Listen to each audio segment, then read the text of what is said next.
Today, I want to tell you a story, which ended up being a love story after a few months, but it's a story about a client of mine that is in Greece, and it is his tale of heartbreak, distrust, anxiety, fear, and not being in his masculine power.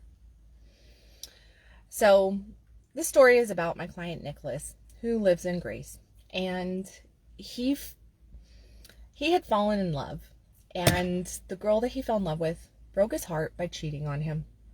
Right? 1,000,001 stories like that out there. Nothing abnormal, uncommon about that. It's a sad reality.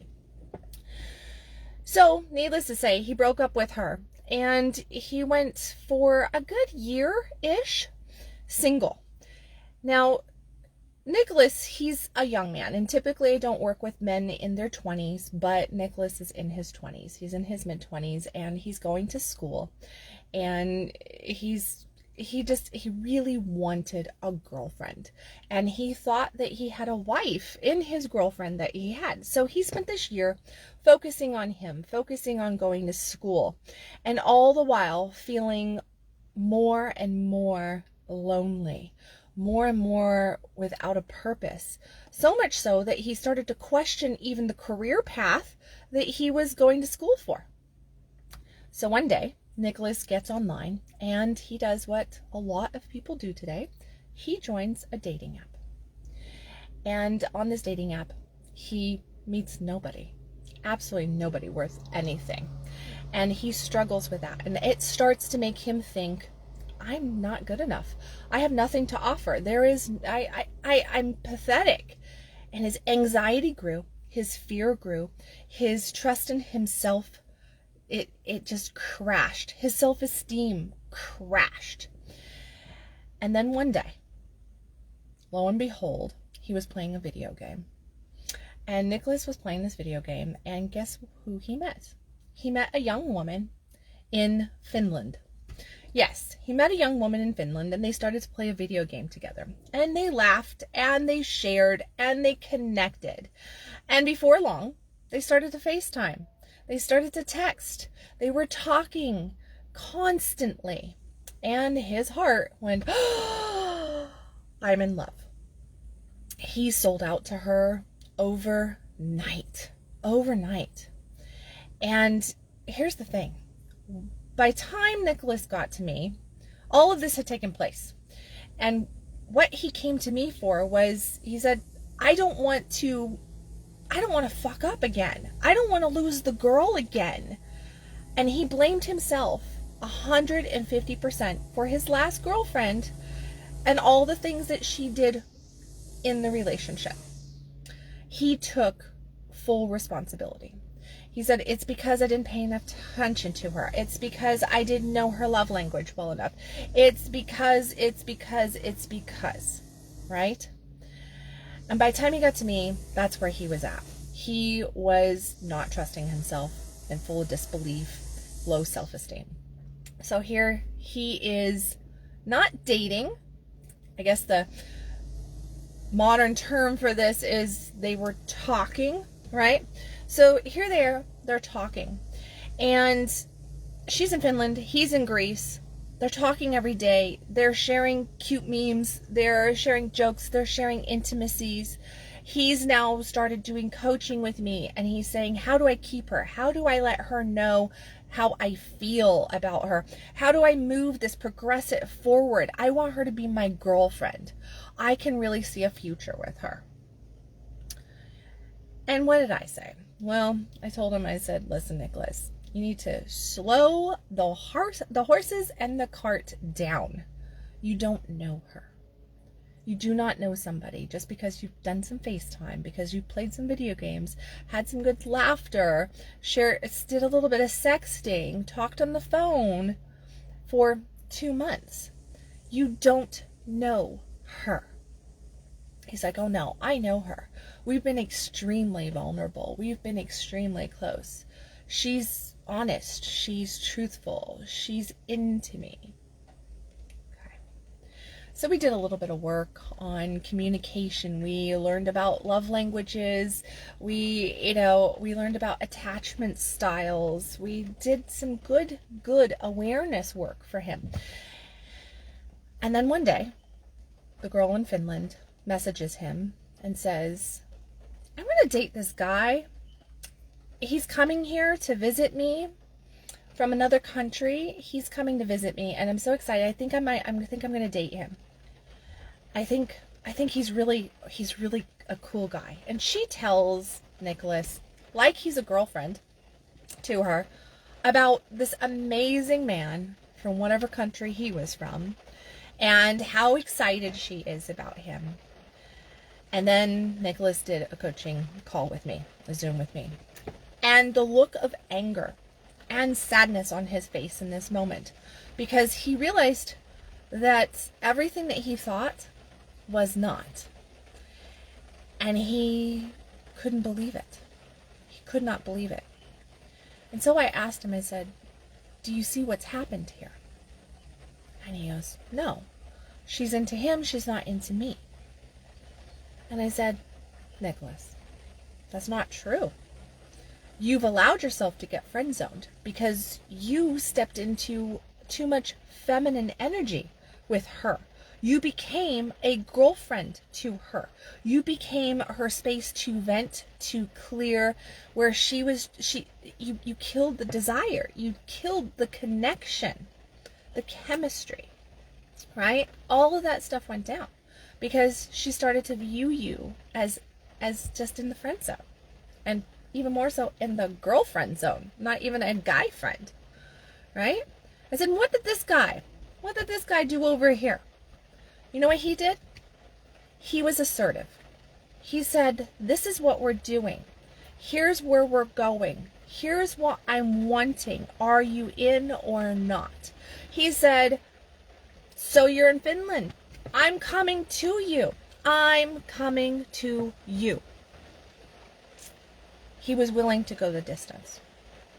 Now, I did tell Nicholas that chances are this guy would come through and do what he was doing, and guys will do a lot of things for one thing, and once they get that one thing, well, then they poof, end up ghosting, go away.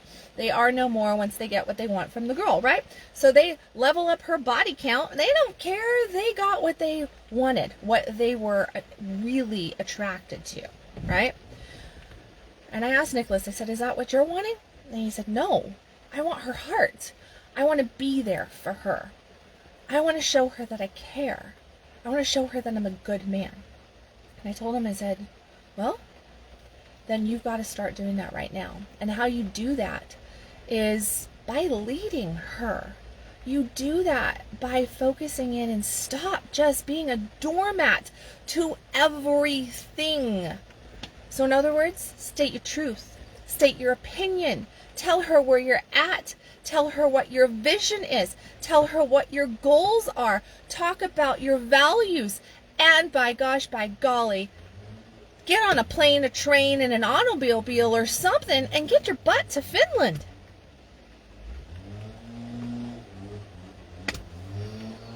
Well, the guy from the other country, Meg, long story very, very short here for this video, guy from the other country did exactly what I said he would do. He came in, they had an amazing, lust-filled week of passion and play and all that jazz. And then he went home, never to be heard from again. And there the girl was, going, it was fun, but I don't really think I could see myself with him.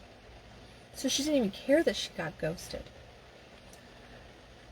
And here comes Nicholas. Here comes Nicholas, and he sends her a care package, which he put together all her favorite things and wrote her some letters and did all this really great stuff. He sent her really a sweet, well-planned, well-thought-out care package. And he kept his focus on building the relationship container, building the trust. And he took what he was learning from his coaching with me, and he started to really focus in on his masculine energy.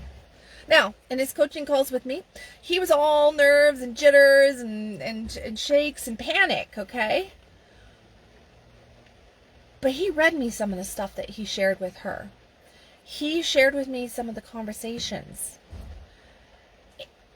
And I can tell you, it was beautiful. It was beautiful because he shared his heart, but he did it in a strong fashion.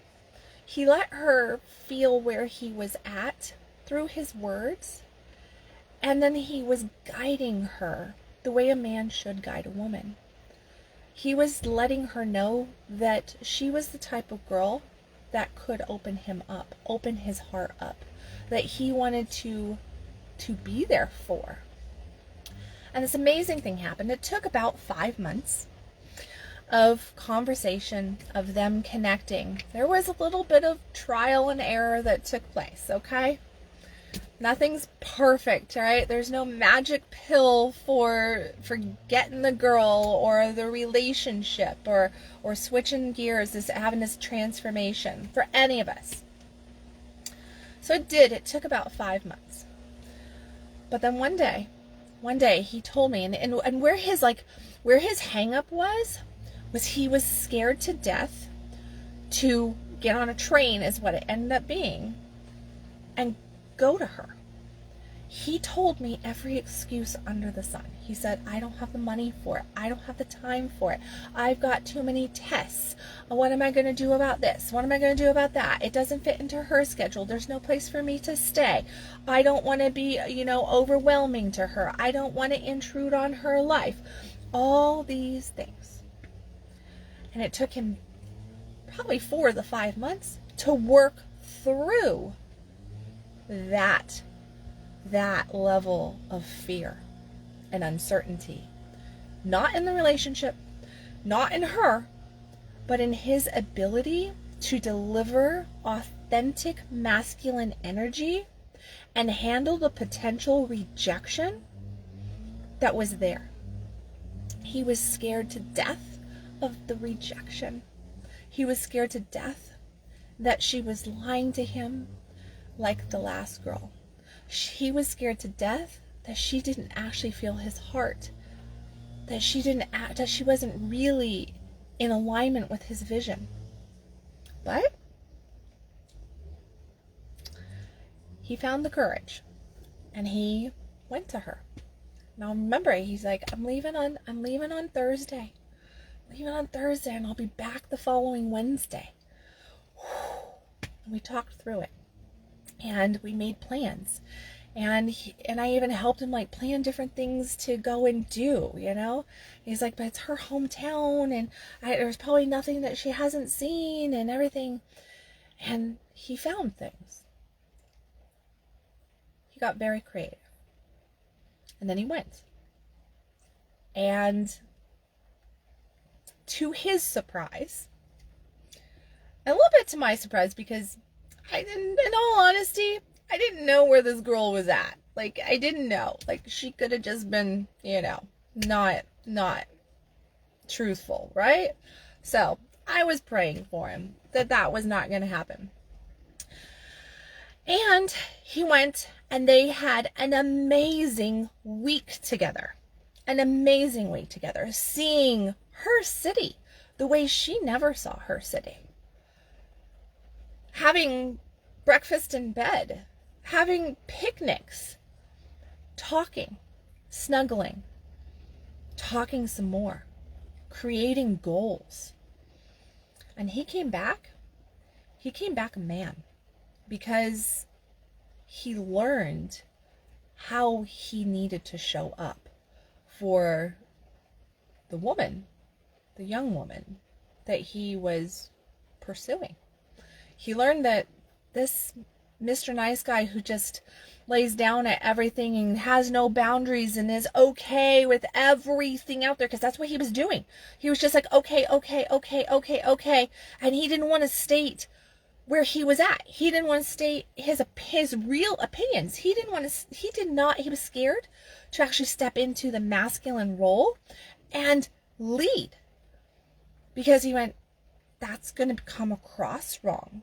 Well, it certainly can come across wrong, but that's when you're going at it wrong. When you're going at it from a point of power and control and not love and connection.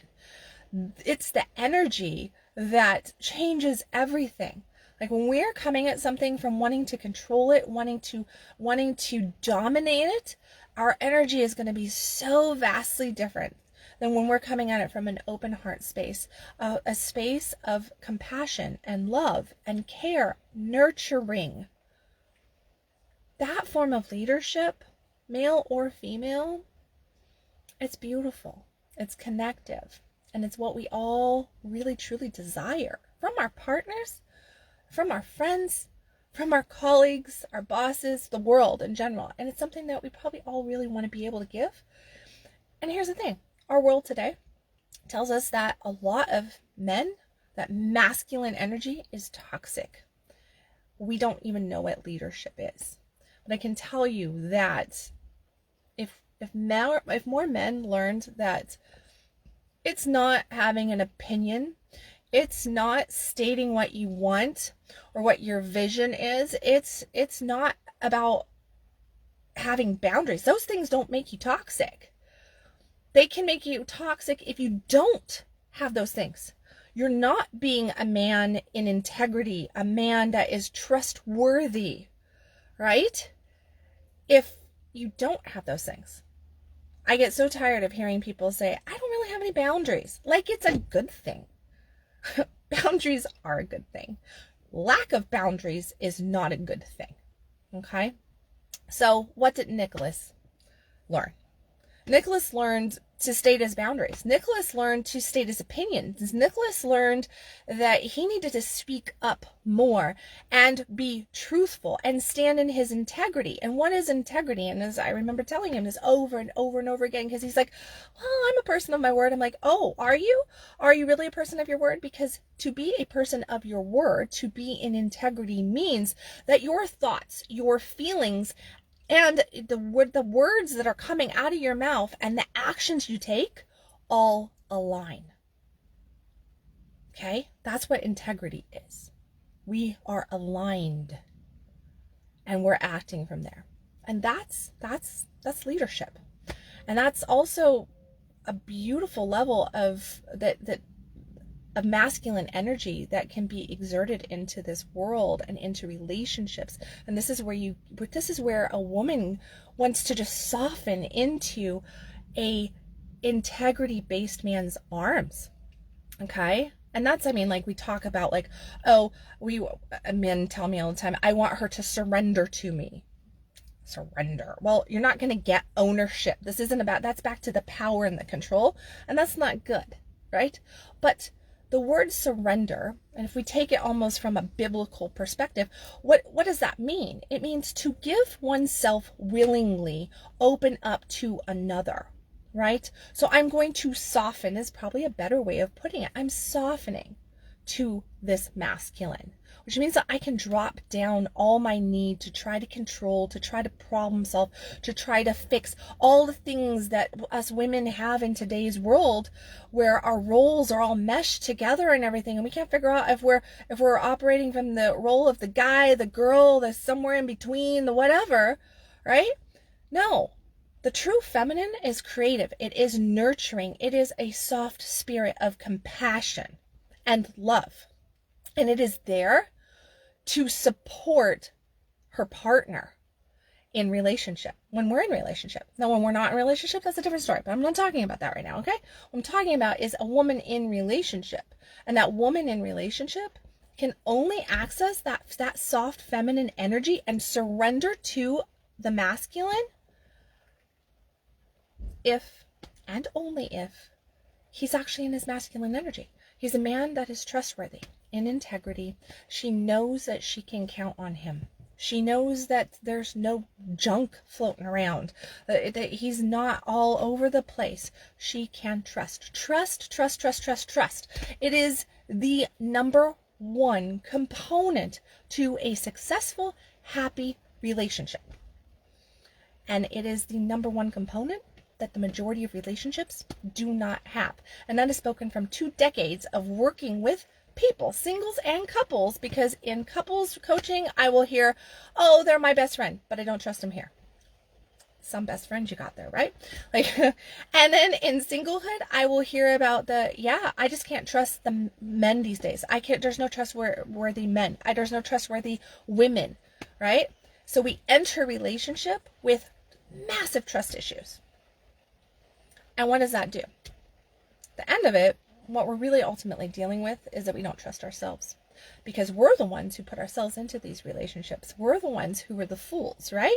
So we were the fools who got into the relationships with these not great people who ended up doing damage in our world.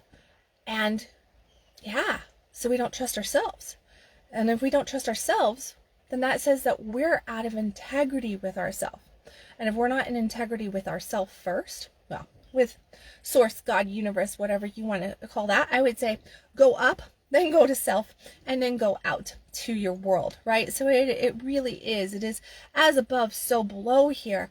And the integrity, we must be aligned. And in that alignment, guess what, guys out there? You're going to access a beautiful, amazing, confident leadership energy that's full of passion and vision, that's full of compassion and love. And it's a space that's the right woman, a good woman, a woman that matches you, can soften into and support and love.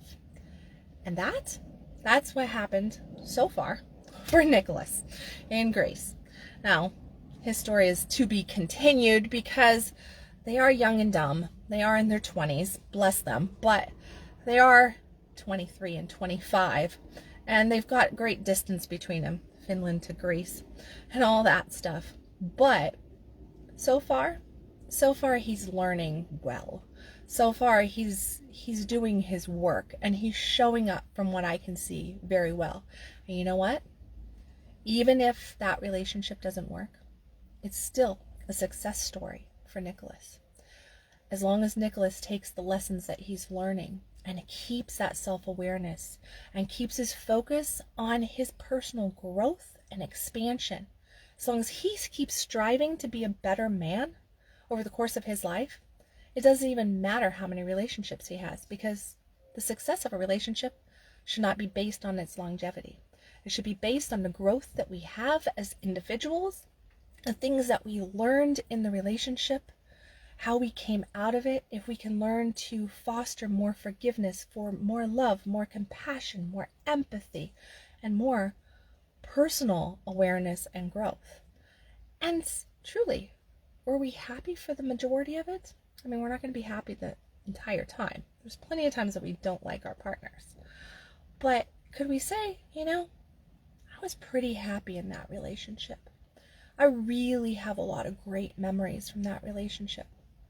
Because that's a success. Nothing is in cement in this life. Everything is up for change and will change. So, there you go.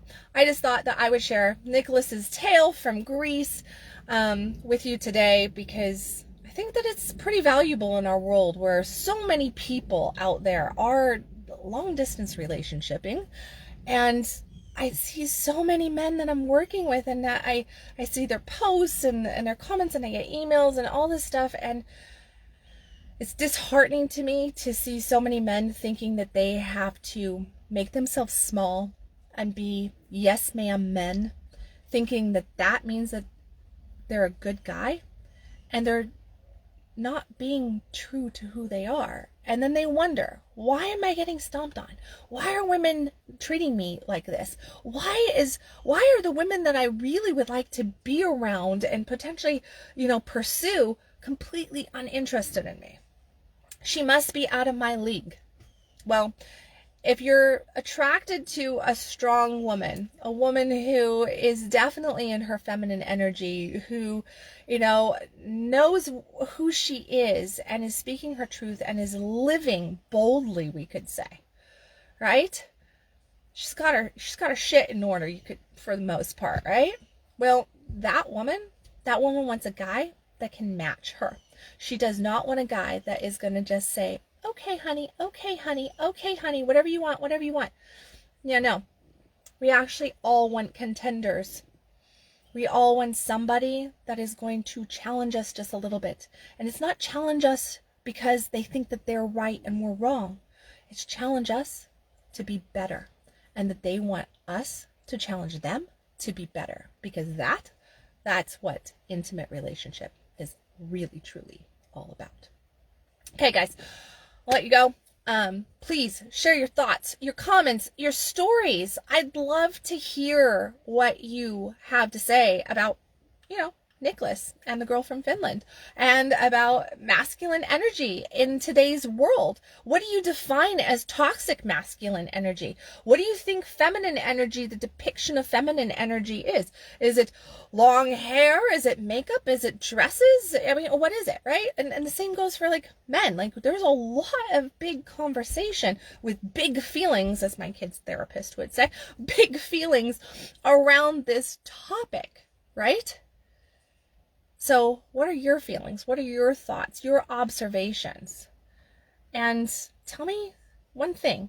If you're have the heart to, the mind to do so, the heart to do so, tell me one thing that I might have said in this that you went, I didn't think of it like that, or I totally agree with that. I'd love to hear your personal insight. All right, guys, as always, stop existing, start living. Take on the life that you truly want. Make that decision today to live life fully, boldly, on purpose, because it's only getting shorter, not longer, right? So let's take advantage of the time that we have on this beautiful planet together, and to live those love stories and turn them into life stories. As always, loving you from here.